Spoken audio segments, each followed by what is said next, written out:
मानसी लिंगम यांनी स्वामींच्या अनेक व्याख्यानातून त्यांचे शिक्षण विषयक विचार एकत्र करून एज्युकेशन या नावाने इंग्रजी प्रसिद्ध केली.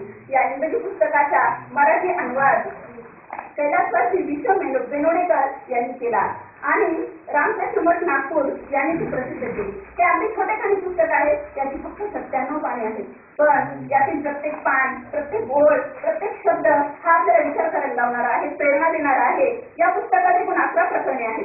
शिक्षकाचे तत्वज्ञान, शिक्षणाची एकूण पद्धत, 3 वैज्ञानिक शिक्षण, व्यक्तिमत्वाचा विकास, गुरु शिक्षण, धार्मिक शिक्षण, साध्य आणि साधन, स्त्री शिक्षण, सर्वसाधारण समाजाचे शिक्षण, कर्तव्य म्हणजे काय, मालकाप्रमाणे करा, अशा अनेक प्रकरणावर स्वामीजींनी आपले विचार प्रगट केले आहेत.